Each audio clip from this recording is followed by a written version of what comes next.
But the problem with my country, Pakistan, is that we are not only discriminating against the religious minorities on a community level, we are doing so openly on the constitutional level. According to the constitution of my country, Islam is the religion of the state. And personally, I shouldn't have a problem with that because I myself am a Muslim. But people don't realize this, but the clause alone is highly discriminatory. I'm not suggesting that the constitution actually oppresses the non-Muslims. Now, we have a number of laws for the protection of minorities.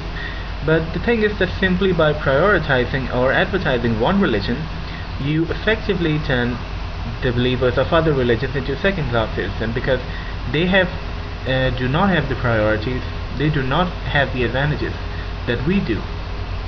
No matter what we do with an Islam-based constitution, it would not change the fact that those minorities will remain the non-Islamic elements of an Islamic Republic of Pakistan. One of the most basic examples of this kind of discrimination lies in Article 41 of our constitution. It's that a president of Pakistan has to be a Muslim. A non-Muslim cannot be the president of Pakistan. In other words, what I'm trying to say is that you can have a triple PhD holder, a Nobel Peace Prize winning atheist running for the presidency, but he'll get kicked aside and run over by a less capable Muslim simply because he's a Muslim.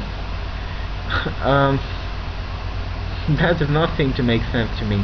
I mean, I don't know what my Muslim friends would think about this thing, but I prefer to select my leader on the basis of merit and not what he believes. In Pakistani courts, the testimony of a Muslim has greater value to that of a non-Muslim unless the dispute itself is between non-Muslim parties. Well, for that matter, the testimony of 4 Muslim women is considered equal to that of only 2 Muslim men, which is clear gender-based discrimination, but that would be divulged in some other video. Then it gets even worse. Then there are the blasphemy laws.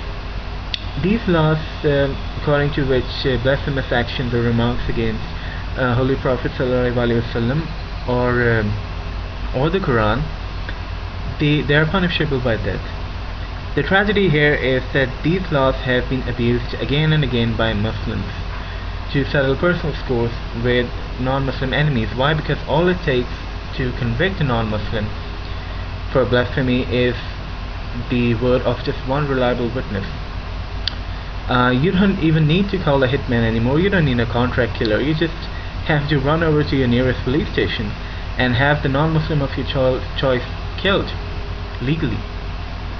Now, there should be no doubt in the viewer's mind that I am in fact Muslim, but it's often difficult for the privileged part of the society to acknowledge the woes of the underprivileged. Many among us fear that the separation of religion from state is a threat against our faith, but I assure you it is not. A secular state wouldn't change anything, but we would still have the same amount of religious freedom that we do now. The only thing that a secular state would change is that it would give the same amount of religious freedom to the minorities, and not just the majority. I believe it's time for equality, which I believe is as Islamic a teaching can get. Thank you for listening.